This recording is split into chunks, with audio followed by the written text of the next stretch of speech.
Haiti borders with the Dominican. Her name is Serena Buffalino. They call her Mrs. B, and her class always begins with a pledge. Something local, something global.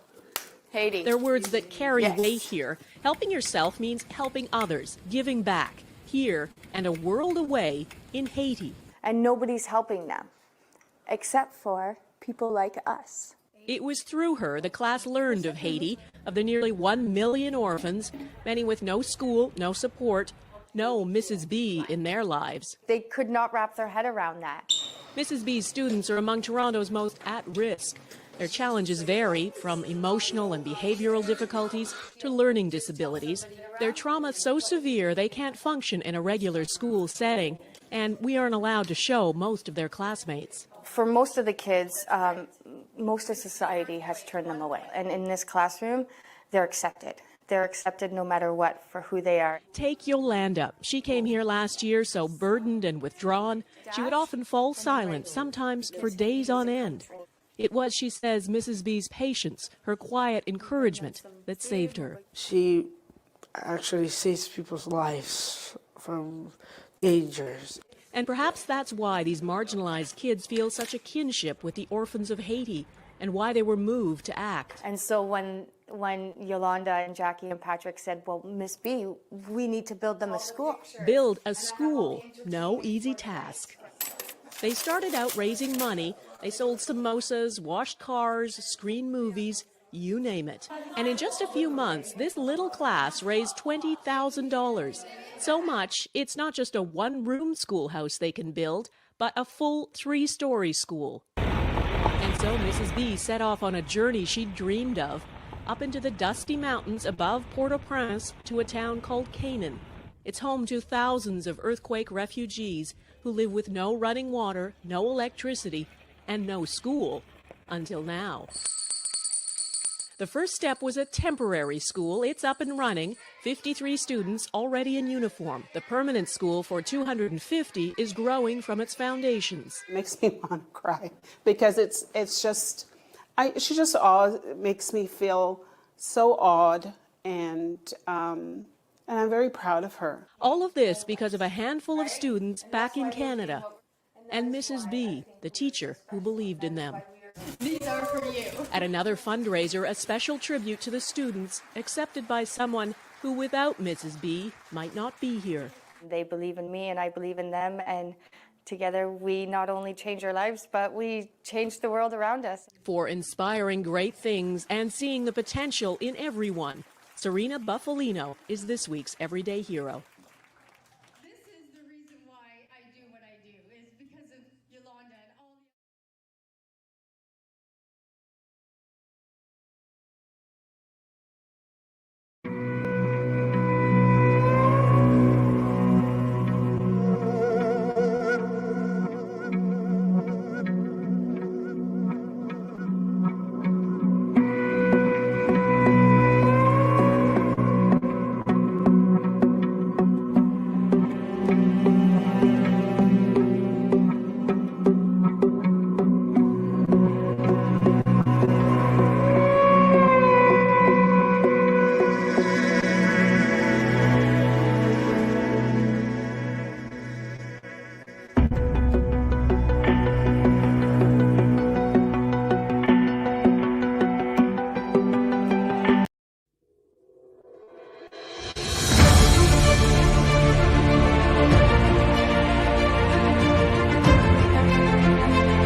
Good morning. Good morning. How are you doing?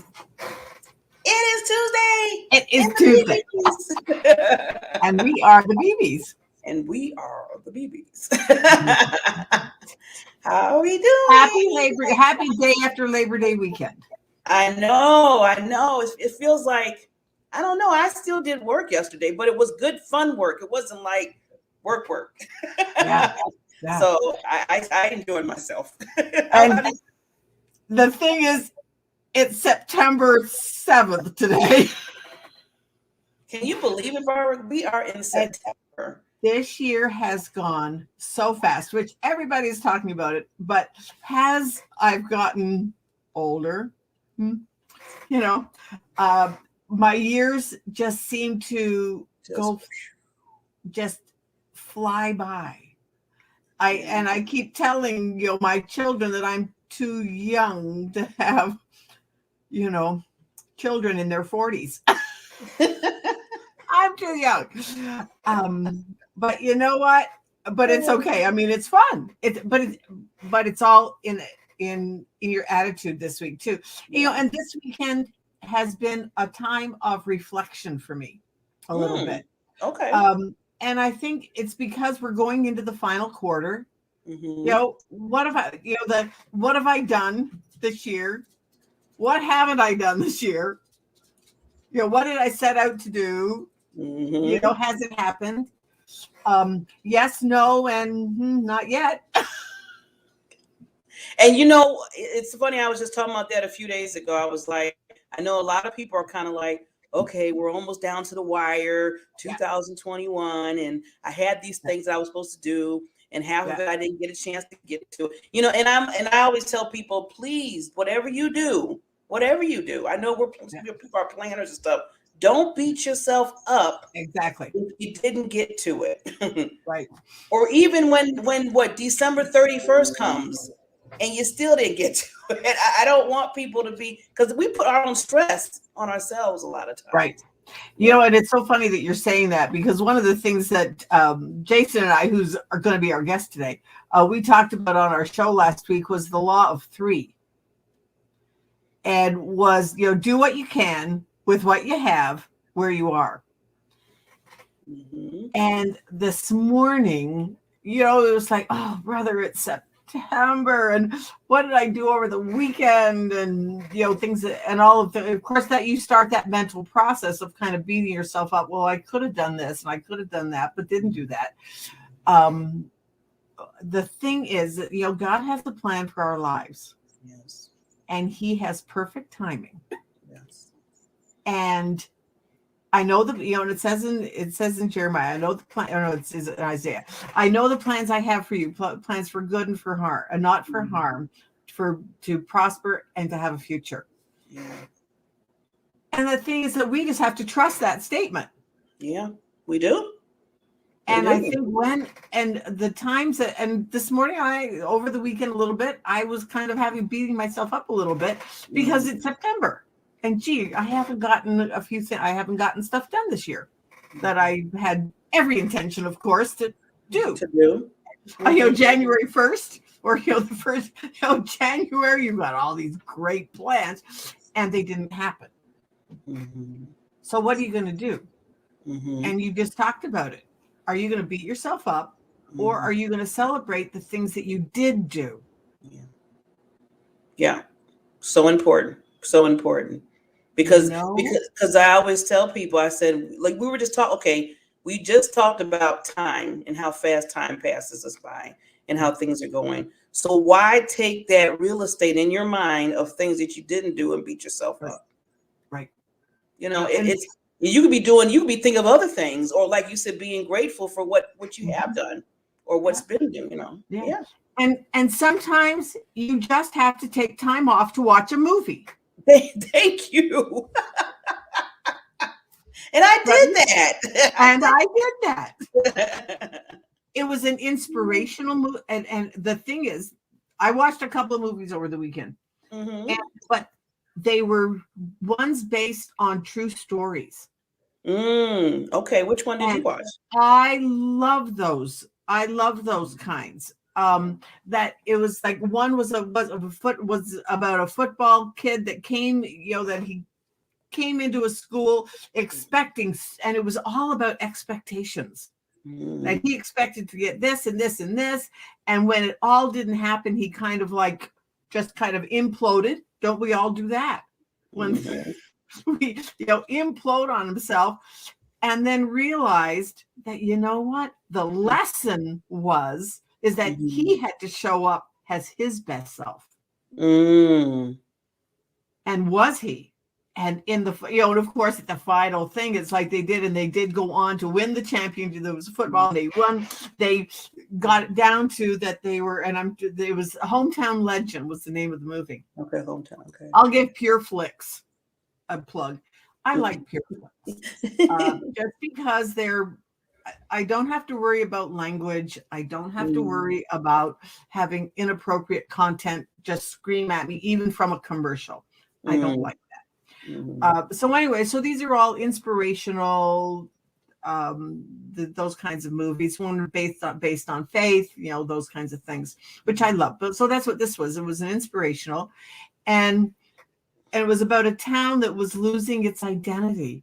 And how often have we lost when we feel like, hey, who am I? Yeah. That was one of my big things after David died. Yeah. Who am I? And I had no clue. So this was just all about the town and how this football team came together to bring back self-pride and the pride that the town had in itself. And it was just such a heartwarming story. And, but it made me think about, how often in the past have we done that ourselves? Yeah. And we have got sidetracked from who we are, who God made us to be. And he has a plan for each one of our lives. And if we don't do it every day, we beat ourselves up. Quit doing that. And I'm talking to myself here. I like how you just said, stop it. Just stop it. Just quit doing it. Yeah, sometimes we do that. Stop it. Yeah, we got to. Sometimes we had to say, stop it. What are we doing? I mean, it's funny because I kind of unplugged. Well, I didn't unplug because I wanted to a few weeks ago. I unplugged because it was forced on me. Right. And isn't that sad? And that has been forced on us. And I didn't have no internet. I think I told you about that. There was no internet for 3 days. I didn't have power for 1 day, so there was no lights, no nothing. And I was sitting here like spazzing for the first day, like, oh my God, what am I going to do? I'm unplugged. Right. I can't get on the internet. I can't do this. I can't do it. Yep. And then, then I did the Usha moment. I go to Usha. Right. And then me and God talked. Me and my daddy talked, as I call it. And I sat on the couch and I just sat there, Barbara, and I just started thinking about what you did. I did a whole reflection on me and what was going on, and things, and what am I doing, and why am I beating myself up, and things happen for a reason. And if I didn't get a chance to do my list of things, the reason was maybe I didn't supposed to do that day. I was supposed to rest, which I did. I did. Right. Yeah. Right. I know. I was listening to a guy, and he was talking about that he had worked 30 hours this week. It's only Tuesday. Oh, wow. I said, oh, wow. Ooh. So, yes, you can do that. But where's the balance in your life? Mm-hmm. And that when he said that, it kind of hit me a little bit. Was that, what are you doing? Yeah. Are you working too much? Mm-hmm. Because I truly believe sometimes is that when we work so much that you can't be productive. Yeah. Or you're doing all the busy stuff. Mm-hmm. And that's where I find myself once in a while. I get caught up in the busy stuff.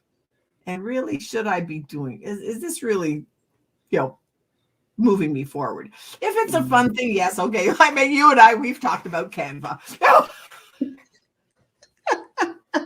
I know.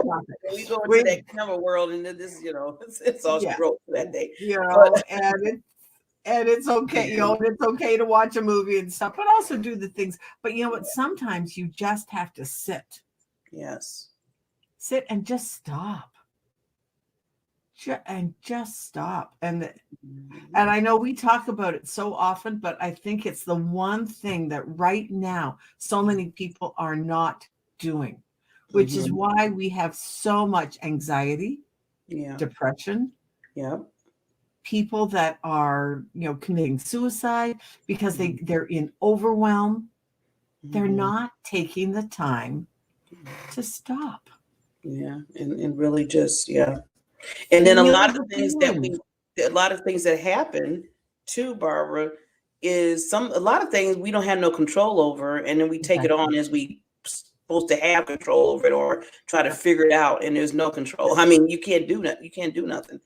So I don't even let that bother. I used to let it bother me a lot because we want to be these like I got to get through this. This have to happen and push this out the way. And I'm like, okay, Barbara, well, you can't push that particular thing out the way because you have no control over that particular thing. So why sit here and just bang your head on a brick wall, and it's not going to go anywhere except make your head hurt. Yeah, like last week, I sent some messages out to a lady that was requesting information, and then I saw her on Saturday, and she said, "Gee, Barb, I haven't gotten anything." She said, "Oh, I got your information, but then it disappeared off of my phone." And I went, "What?" She said, "No clue. It just modern technology." I said, "Well, okay." So I stood there and sent it to her. She said, "Well, I guess it's just not here yet." Well, I saw her husband yesterday. He said, "Barb, Glenda still hasn't gotten your stuff." And I'm like, seriously? So it's like, somewhere, somehow, I said, so let me start over again, send her some new stuff last night. So now today I'm going to text her and say, did you get this stuff? Because so often when how do we know if somebody doesn't tell us that they didn't get something? And we automatically think, well, what's wrong with them that they, why aren't they responding? And why aren't they getting back to me? And why aren't they doing this? It's like, well, they didn't get it in the first place. And so often though, people just jump on you. Why haven't you responded? To what? What?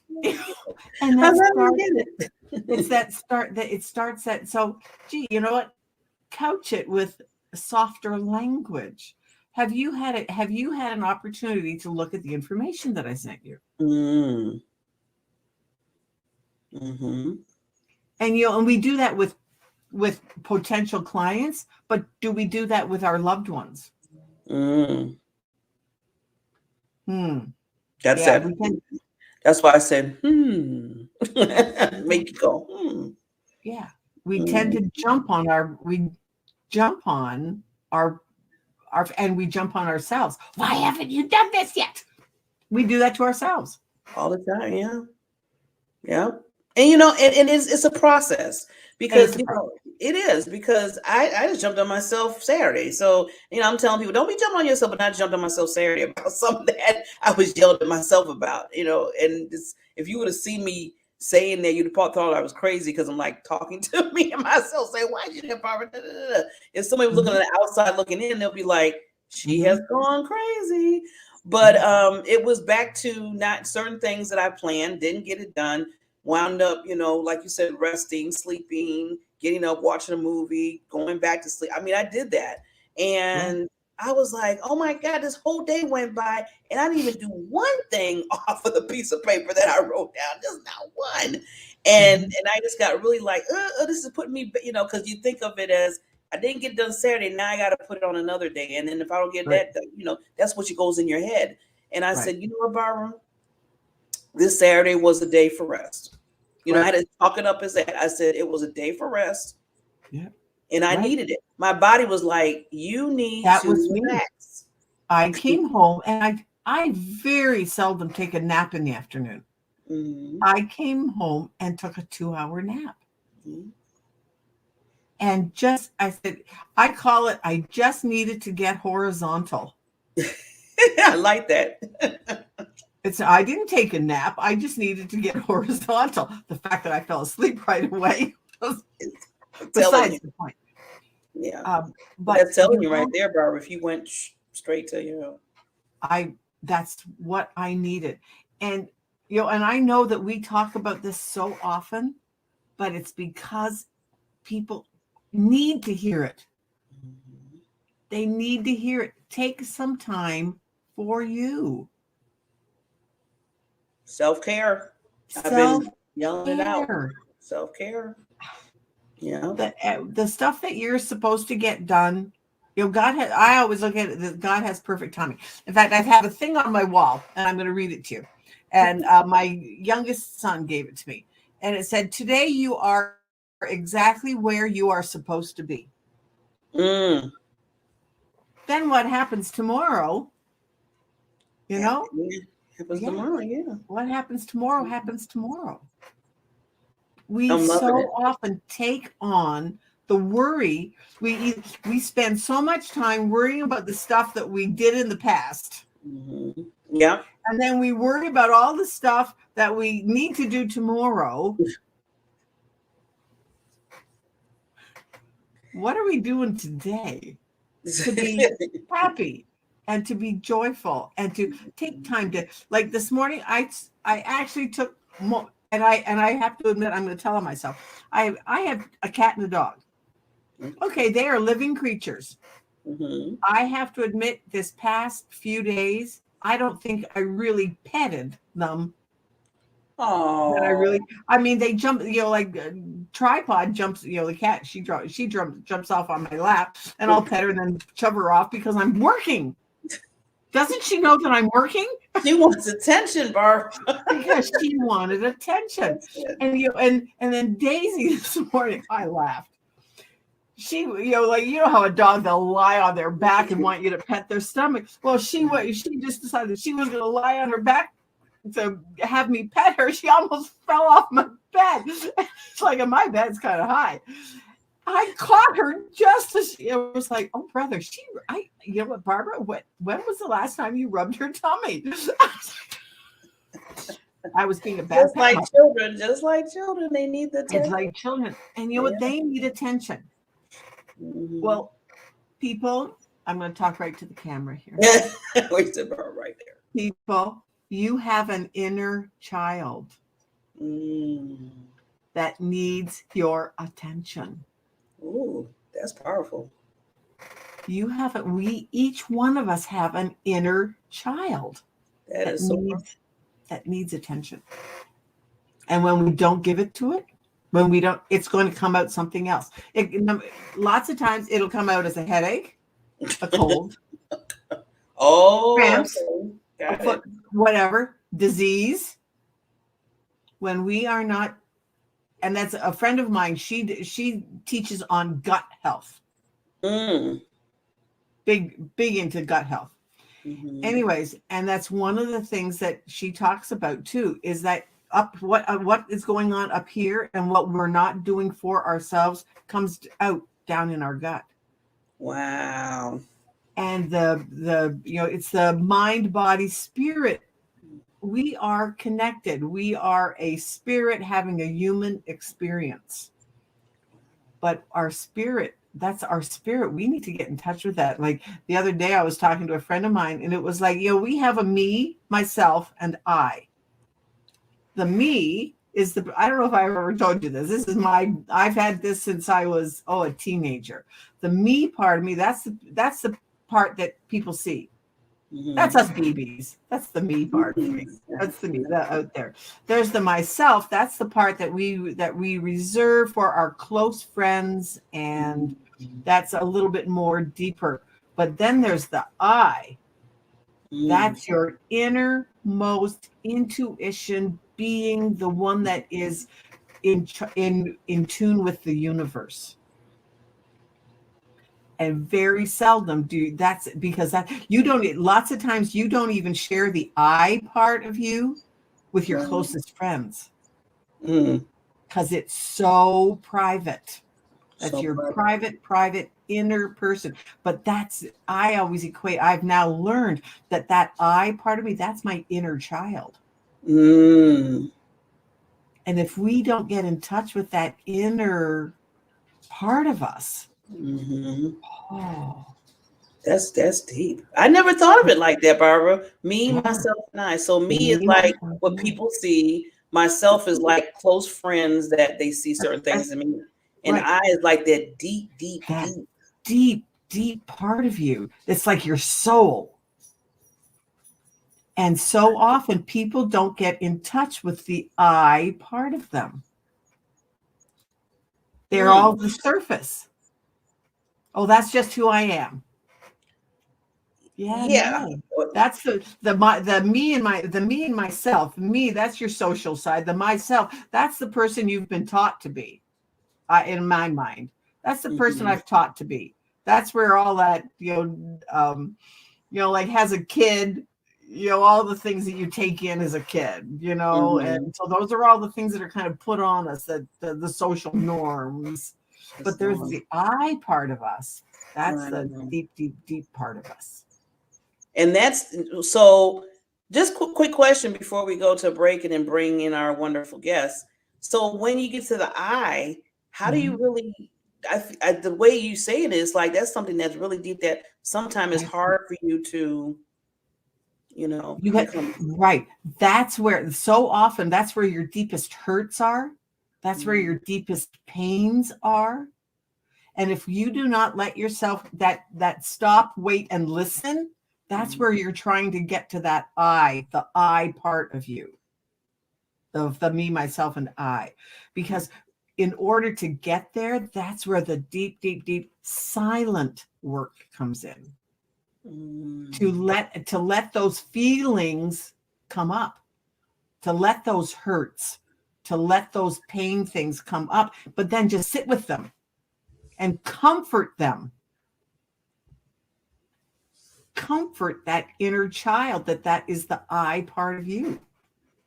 Because And so often, I'm thinking, Barbara, if you don't let that I like get the healing or work with that I, Mhm, then it could mhm. affect the myself and me.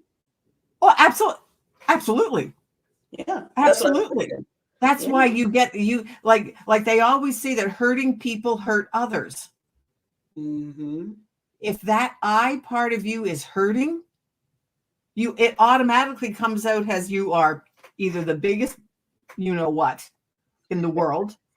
Men it comes out as that people come out, that's where they're abusive to other people. They Mm-hmm. verbally abusive, whatever, because they're hurt. There is something inside them, the hurt, that's the I part of them, that has not been healed. Mm. And so, and that's what and hey, and I'm not saying don't go to therapy. Absolutely. But the thing is, where are you now? Look to go forward, to get past it. Don't relive it, which is what I Mm. find so often, that people that are in therapy, they're reliving it. I Oh, don't know. Quit reliving it. Feel it. I am But so then glad. move, but then move on from it. I am That's the I so part. glad. I know if we get into this, I want to we got to bring in Jason. But And I'm Jason so, will say the same thing. yeah, And that's we partly, I got to think, ask, I why want to hear his take on it. But hear his story. But it's so true, just real quickly, and we'll go to commercial and then Jason. But it's so true that when you go, and I'm not saying, I'm not trying to knock therapy. I don't want people to think Nope. Barbara said We don't go need to it. therapy. I don't want that to happen.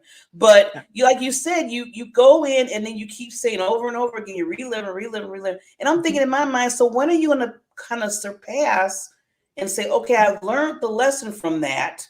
Okay, Right. it was there. You're not gonna like just go disappear because it was in your No, life. It was part of your life, and right. It's it did part of your something. life. And but then you have to kind of just say to yourself, okay, now what? Let's go gradually into what we do now. And Right. a lot of people just stay right there, and then they They turn stay back and there. they say, "Well, therapy's not helping me because I've been going for 3 years. And I'm still, I'm and I'm still, looking at them I'm like, still well, in the yeah, same what is place, going on with you?"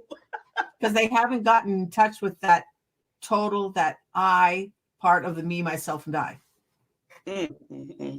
Okay, well let's. I want to get to Jason in here, so let's go to break and then we'll bring Jason on because this is a good. This This is is really good. good. I'm loving this.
is up?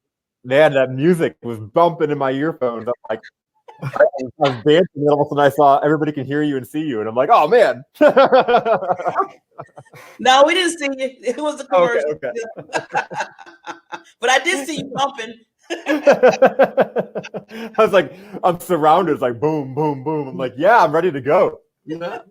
One of the nice things that I like that I can see since I'm in control is I can see everybody in the virtual green room and they just be jamming. I see Barbara, she just be going, bopping and stuff. I'm like, I'm loving that. I said, I love it. If I get more commercials to get us moving, I'm doing that it. commercial got me moving. I'm like, this is the best commercial ever. So, Mr. Jason, yay! How's it going? It's been forever.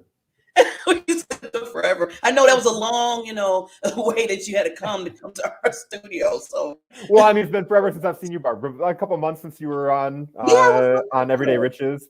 Yeah. Very fun. Tell just a quick plug. Everyday Riches, watch it. Comes on Wednesdays. These two wonderful, amazing people that I'm here comes on every Wednesday, and it's an awesome show. Please watch it. Please watch it.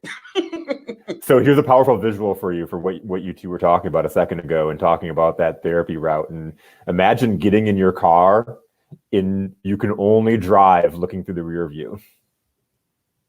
What would happen? Now that's cool. Unfortunately, so many of us spend our lives looking in the rear view. We're not looking at what's coming in front of us, both in the future and in the present. We're spending all that time looking in the rear view. And what kind of hazards come about, present themselves to us when we're just studying and looking back what happened in the past. Yeah. Yeah. That's why I get nervous when people start saying, oh, I'm just living in the 80s, because I love my 80s music too. I do. I love my 70s and 80s music, but I don't live there. It's like, okay, I listen to it. It's nice, the beat and stuff, but I'm not gonna be like, oh, way back when I was this age, I just keep going into that phase. And it's like, you're saying, okay, are you really living there and not moving forward? Right. The good old days. Yeah. The good old days. Yeah. Yeah. So, Jason, we love you. Okay, audience, I love his voice. He's my co-host. Love his voice.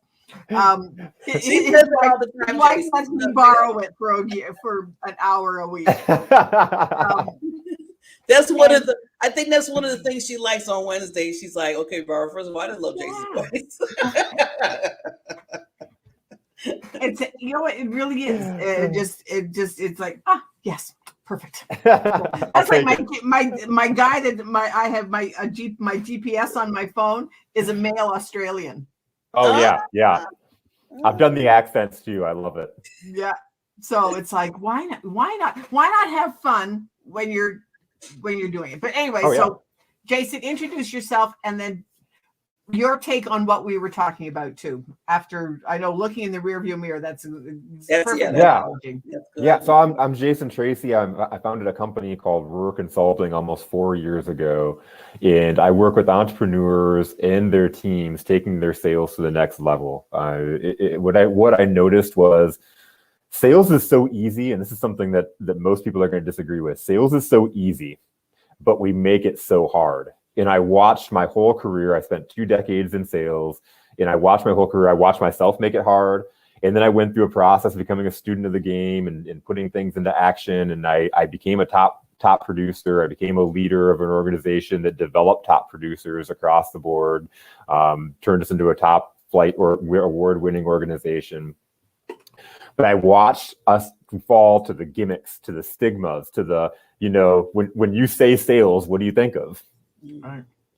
People think of that unethical, that sleazy, that fast talking, and so many people, good, bad, or indifferent, they fall into that. And so I've watched so many people take sales and really make it hard. And I know I did the same thing too.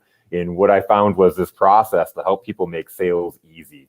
Most of my clients spend a good majority of their careers trying to become better salespeople. And most of that comes with changing who they are and trying to be somebody else because they feel like that is the person they need to be.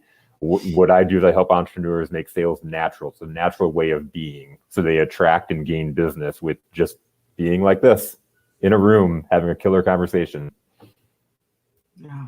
That feels like breath of fresh air because I always have Yeah. problems with sales. And now you talking about beating yourself up, or we talking about it early. I beat myself up with that a lot because I know that, I have a business and I'm like, okay, I need to really get the sales thing under, and like you said, Jason, I think about when I first think of sales, I think of the car salesperson because Right. I don't like going to dealerships buying a car because I know I'm going to get what I get from the salespeople. And it's like, oh, leave me alone. Yes. Yeah. I go and I speak, all over the world and I talk to groups and I always ask people, what is your impression of sales? And everybody gets that used car salesperson, that furniture salesperson that pops up out of the cushions, that fast talker. And they always, that person that when you're not buying from them, they get angry or they get upset or they, or they stop talking to you. All of a sudden they're not your friend anymore, and all these different things. And, what I'd watched, and exactly what you're talking about, Barbara, is people beat themselves up. And if you're an entrepreneur and you're beating yourself up because you're not good at this, if you're not selling, you're not going to survive as a business, just flat out. You could have the best product, service, you could heal the world, transform people, you could do whatever it is, but it doesn't matter. If you can't sell it, you're not going to make money and you're going to be out of business. And that's a big factor of why 80% of people that start a business are gone within 5 years. Wow. Yeah. Yeah. Yeah. And I know, Jason, you and I have talked so often about what it takes to do sales. And I think people, and myself included, we make it too complicated. Yeah. Yeah. Yes. We make it too complicated. Well, Jason and Adam well from the Justice League, from the Entrepreneurs Justice League we're in, and they're a couple of my clients, and they had been through a sales program they spent a lot of money on, and they just gave me a phenomenal testimony in talking about that aspect. They spent all this money in the training and the coaching they went through was making the process so hard. Jason had mentioned it was like 36 steps to procurement, and it made it so hard that they kept overthinking and overthinking and overthinking. And by the time they got to me, it's like, why are you talking about all this stuff? Nobody cares about all these moving details, And so we're just able to understand what their value is, who they best work with. Understanding their objections, the objections they consistently get, and why they can overcome those objections. What it is about them that is different than all those objections that they're getting, and it's transformed their confidence. And they've realized it's much easier than we thought it was. Sales was much easier. They spent 2 years in this program just being confused and overwhelmed and feeling like sales was so hard. That's why I say it all the time. Sales is so easy, and a lot of it is just being a natural, authentic person. I was going to add to that because, in fact, myself and Barbara last Thursday, we were talking about this, about valuing yourself and not pricing or, doing the investment that you do for your products and services the right way, and just saying, okay, I'm going to give people discounts because maybe, they don't want to pay for this or whatever. But that's really downing yourself. So I think it starts with that before you even go into the sale, because if you're not believing your product and believing that you deserve $1,000 for your coaching, I'm just using an example, for your coaching package. And as soon as somebody says, well, that might be a little bit too much. Well, okay, I can do it for 500. Now all of a sudden now it's like, okay, you're degrading your value, and people can see that.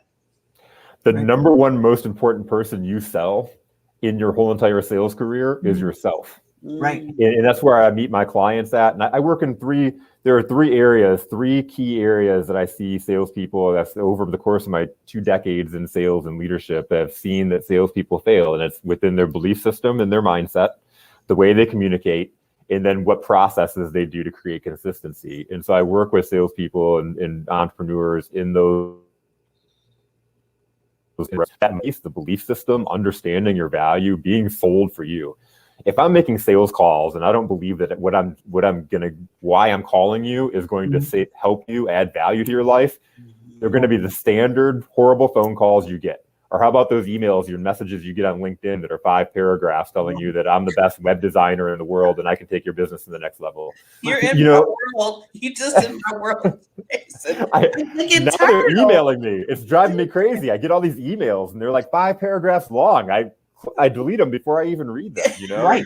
I don't. Yeah. Or I get the LinkedIn connection, And the next thing I know, I've got a, like, gee, like I had one last week.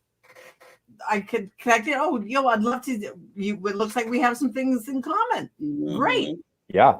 Going to start a relationship. Well, the next thing I got was, hey, I do VA work. Yep, I get those too. Yeah. I get that, and just knowing who you want to work with. Like one of the epiphanies that I've had is that I want to work with midlife, like midlife women who want to be speakers, who want to just exemplify that confident, well-toned, female persona that they want to have, to be the best version of themselves in their appearance and in their confidence. And so consequently, that's who I want to work with. So that's who I'm targeting when I'm putting out my messaging and stuff. For sure. But if you know what value you bring to that group, then you can understand. But when you have conversation with them, you're not waiting to sell them something. No. Hey, where are you at now? Yes. Yeah. I always call it taking a bunch of crap. I'll do the PG version, a bunch of crap and throwing it at the wall and hoping something sticks. And we throw that bunch of crap out there and we hope that Barbara's reading it and she's going to say, that's me. I want to buy from you. The fact of the matter is I don't know if I can help you, even if I have had success with people that have been in your position in the past. And so for me, I want to get to meet you. I want to know who you are and what your vision is and what your goals are and what's preventing you from achieving that. And can I help you? Am I able to help you with that? So before I go into any sale at all, let's even understanding, is this my person? And can I help them? And if I can't help them, if I don't think I can help them, I'm not going to sell them onto a program. I'm not going to sell them because I don't want to take their money, for not getting anything. And so I think when you're doing sales from that integral piece of getting to know and discover people. Have you ever watched Wolf of Wall Street? Parts of it. Okay. So Wolf of Wall Street in the movie, there's this very famous line that so many amateur salespeople repeat over and over again. I feel sorry for Jordan Belfort, the actual Wolf of Wall Street, because I'm sure he gets asked this all the time. Can you sell me a pen? Oh. And it's a line in the movie, and it's like he asks the guy he's interviewing, can you sell me this pen? And this guy starts telling him about all the features of the pen, and it writes backwards, it writes upside down. You're out. But unfortunately, that's the way we sell most of the time. The whole value, the whole objective of this exercise, and I saw Jordan Belfort telling us a story about this, is understanding that, are you in the market? You have to ask questions. You have to discover. You have to understand, are they in the market for a pen? So Barbara, how long have you been in the market for a pen? I haven't needed one. Oh, okay, then you're probably not a fit for the pen. I'm not going to sit and spend my time trying to sell you on a pen because you don't need one. You like pencils. It just so happens I have pencils, or I know a pencil guy that could get you a good deal on pencils. Maybe it's not me. Another analogy is thinking about, when you think about sales, think about going on a date. And you're sitting across from a young man, young lady, whatever, and you start telling that person, I'll be the best husband/wife because I'll make beautiful kids and I've got the best family and support system. And you start telling them all the benefits and features on why they should buy you. That person's going to excuse themselves to the bathroom and leave. You're never going to see them again. And if you keep calling them, eventually they'll change their number and get a restraining order on you. And they'll talk about that creepy guy they went on a date with at one time that wanted to marry them in the first date. But we do that in sales, and it gets a laugh every single time I say that. But we do that in sales so often. You go into a networking meeting and somebody's trying to sell you right there. That's not the point of a networking meeting. The point of the networking meeting is to build relationships. So true, Jason. You hit it right on the nail. It's funny. I just thought about that. As soon as you meet somebody, okay, I could be this and this and this, and you'd be like, oh my God, get away from me. And we do it. And you know what? And the thing is, what Jason's talked about is that he's done it. I've done it. I've done it. Talk about without getting to know what their need is first. Yes. That's why I'm talking to a lady, and and she doesn't want to lose weight, and she doesn't, but she want, it's like, okay, then I can't help you. Yeah. You're not my target. You're my person. But if you're a midlife woman who wants to lose a few pounds and be a little svelter, hey, let's talk, and I'll see what we can do together. But it's like, oh, brother, yeah. Yeah. And but we've all been guilty of it. We make it too complicated. I Yeah. think that's where listening comes into play. And I tell people now what I do more listening than talking when I have my like discovery calls or whatever you want to call them with people, because I need to hear their pain points. I need to hear what they need. And I need to hear if they need my product. I mean, if they tell me, well, Barbara, I need let's see, I need a knife and I'm selling forks, like you said, Jason, about the pen. Then our conversation is going to be kind of short, because I'm not going to be able to help you unless I can refer you to maybe if you like pencils, Barbara sells pencils, so I can refer you to Barbara Ellis or Jason. But besides that, I can't help you with that because I hear that that's not your need. And a lot of times we're so busy wanting to just talk and say what we do, and we're not saying, well, wait a minute, this person might not even need me. Yeah. A couple of things, and I think it's so important, and I say this all the time, is God gave us 2 ears and 1 mouth for a reason. We need to listen more than we're talking, especially in a sales situation. However, the stigma says that we need to be fast talking, slick. We need to use the right words. If I say the right set of words together in a sentence, that's going to get you to buy 100% of the time. And maybe it does induce the emotion. Maybe what the certain words and the certain word tracks and scripts will get you to buy, but then all of a sudden you have buyer's remorse. And I want a raving client, a raving fan out there that's going to go and tell other people. I don't want somebody out there that's like, yeah, I bought this thing because my sales guy was really slick, because they say it. My sales guy really talked me into this, and I've been remorseful. Oh, where's that sales guy at? I'll make sure I'll never go to him, because that person's out talking, giving negative experiences about you. I want my clients to be fans. I want them out there telling you gotta talk to Jason. Jason changed my life. Jason made my experience so much better. I'd never go anywhere else. Right. Yes. I remember one time I had a vacuum sales person came. Oh, geez, this was worse. I finally bought the vacuum because I couldn't get rid of him. Yeah. I just kept saying, no, this isn't what I want. This is too big. It's too clunky. Da, da, da, da, da. He wouldn't, and he literally would not. I said, fine, signed the paperwork. He walked out the door. I called the company and said, your salesman just left and I'm canceling. Yeah. You felt pressured. The crazy thing about vacuum sales, and I've had friends that have worked in vacuum sales, and I spent like a day there before I quit and realized I didn't want to be there.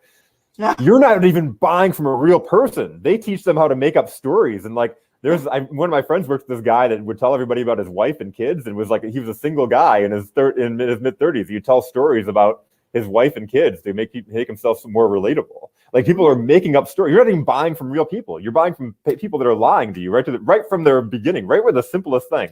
Why do you got to lie about who you are? Right. Wow, that's not cool. If I got to lie about who I am, like, the vacuum is like fair game. You don't even know what's going on in this vacuum. Wow. It was horrible. Here was being a young bride. Yeah. No clue did not know. Now it's be like, get out or I'm calling the police. Get out or I'm calling the police. But back then I was a new bride. I was like a deer in headlight. How do I get rid of this person? Nope. Yeah. Like, so your favorite words, Barbara, like you see, you don't know what you don't know. So you really didn't understand, and you felt like you were being pressured. You're like, okay, let me get this thing so I can get him out of my house.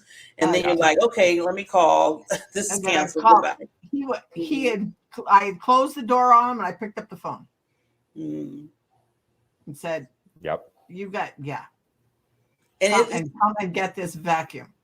It's funny how you bring that up, because there's been a few sales that I've been a part of that I had to do the same thing, like either cancel, or I was really like, ooh, I need it. And then come to find out I really didn't need it. It was like, after all the like, ooh, they get you all wired up and stuff. And then, I kind of like sat back after the sale was done and we were done and everything. And I was sitting there, I was like, I really don't, what am I going to do with this? Why did I get so hyped up about it? Yeah. Sometimes you can go and do a quick cancellation. Sometimes if you don't read the contract, you're stuck. And there was one that I was stuck for a whole year. And I was so upset because I had to pay monthly on this thing for a whole year. And I didn't even use it. And that's where Yeah. shiny object syndrome comes in too. You know, I've been the victim of that and gone, what possessed me to do that? It all comes down to psychology. I became a huge. I'd been a fan of psychology for a long time. You talked about therapists. I went to a therapist from a very young age, and I totally get what you were saying, because it's like a lot of reliving the past and stuff. Luckily, I had some pretty good therapists that moved me forward, and I was in my teenage years. But so I've always been a fan of psychology and getting to know how the humans work, how we work behaviorally, and it's out there. And so salespeople, if you don't think that they're studying this and you don't think that they're trying to understand how to manipulate you, you're wrong. If you think that the sales world is all great and good, you're wrong. There's bad salespeople out there. There's bad organizations. There's people that are going to use psychological tricks to build your emotions and to get you super pumped up and to buy and pull that trigger. Or you feel intimidated, you got to buy that trigger. Right. You feel like if you don't act now, you're going to miss out on a deal. But there's so many different things that heighten that awareness. But then as soon as they walk out the door, your logical brain kicks in. Mm-hmm. And then you start going through this process of kicking yourself and feeling like you made a big mistake. And again, as a sales professional, as an entrepreneur, as a representative that owns a business, do you want that to be your brand? Right. That's why I started my business. Like that. Yeah. And my Pat, my friend Pat and I, we were like, oh yeah, he is absolutely a master of manipulation and of the seven psychological triggers of sales or something, or there's the whole thing. And we were like, oh, right. And we would see him use them. Yeah. Oh yeah. Yep. And it was like, ooh, yike. And those people, you can't change them. I don't have any interest in working with those people. They have their ideas, as far as even coaching them, because they have their mindset and their ideas, and they're not going to change. I'm looking for the people that, like Barbara said, feel like they got to drop their price. They're not confident, they got to drop their price, or they're not confident, so they don't bring up some of the objections, or they're too nice and they're giving it for free, or they're not trying to sell it at all because they don't feel like they don't want to tell people that they even own a business because they might laugh at them. I've got to meet with so many cool, amazing entrepreneurs. I work especially with a lot of coaches and consultants that have the ability to transform people, transform organizations, change the world. But if they don't have that confidence, or they're living in an imposter syndrome, those are my people. Because sales doesn't have to be as ugly as the stigma. Sales there is an ugly side to sales. There's a reason why when you say sales, people think of all the bad things. Mm-hmm. But to me, sales is serving at the highest level. Right. It's solving problems for the right people, right. And so it's being curious about who people are and how you can interact with them. Maybe I don't solve their problems, but like we've mentioned before, maybe we know Barbara does sell knives. And so I'm getting them over to Barbara because she sells knives and she's a good fit for them.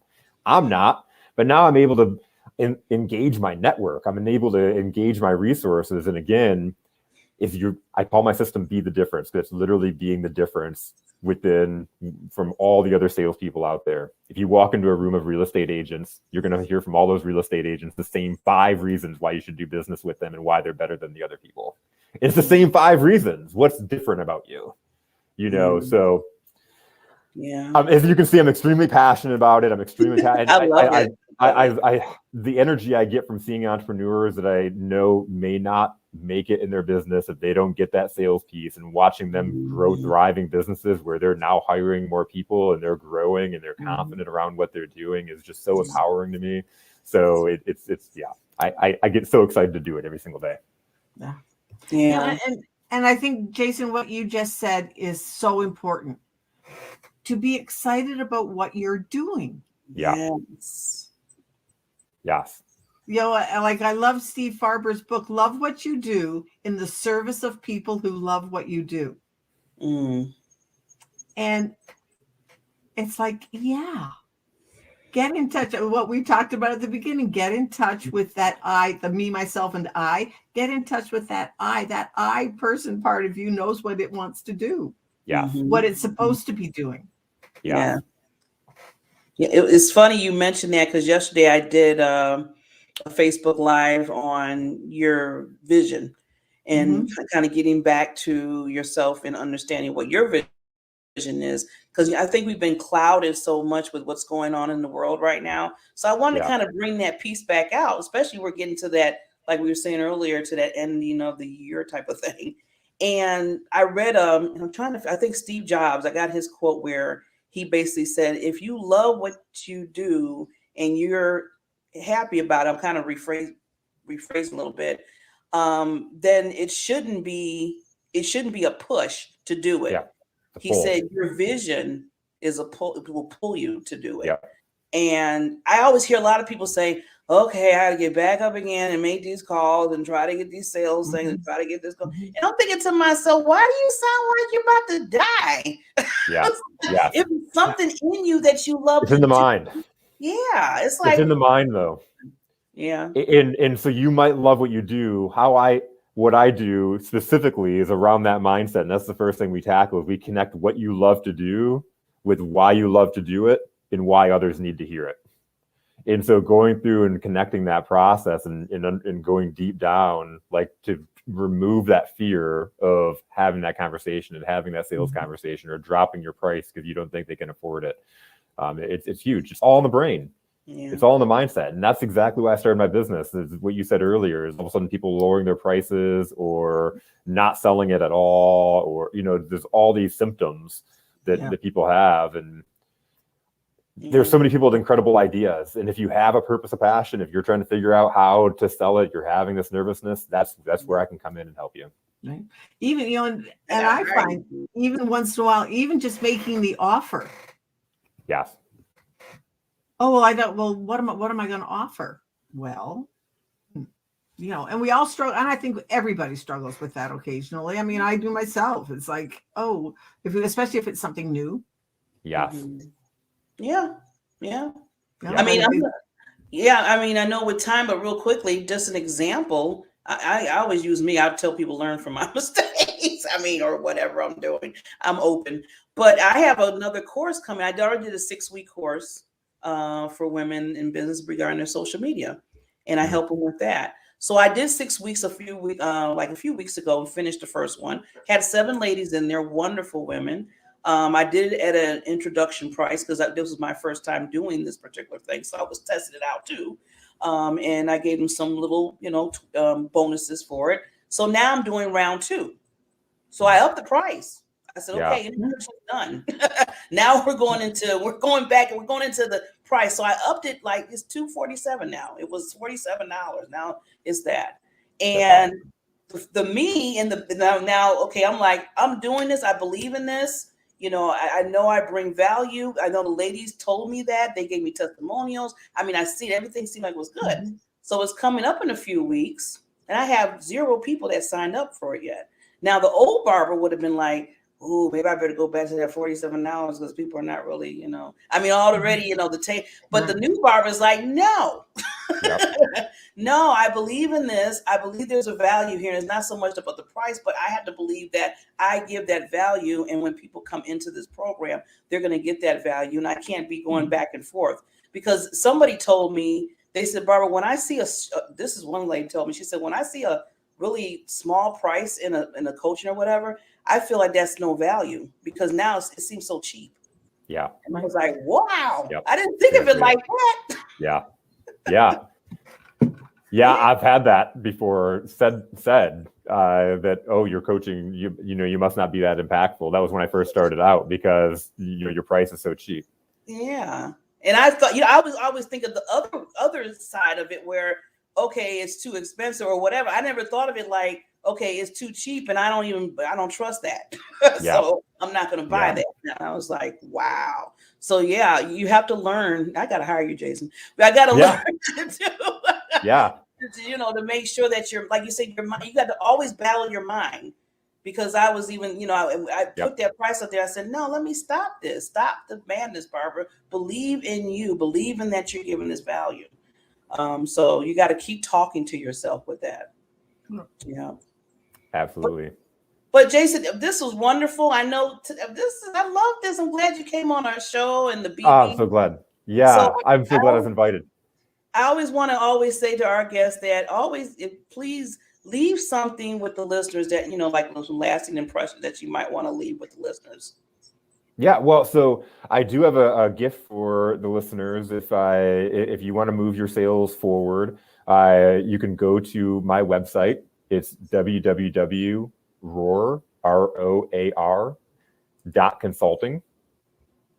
And on the website, you'll see it says take action. If you click take action and click a link, it'll say be the difference workbook and coaching session. So for any of your guests that want to move forward, click a link, schedule a time, and you'll automatically get the workbook to start putting together your customized sales system for your business, for you personally. And you'll get a 30-minute call with me to be able to walk you through and introduce you to that process.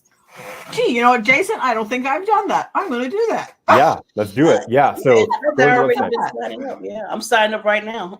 Awesome. Love it. Well, thank you, Jason, so much for coming. And we always welcome you back. Please come back. We want to have you back. This is I love this.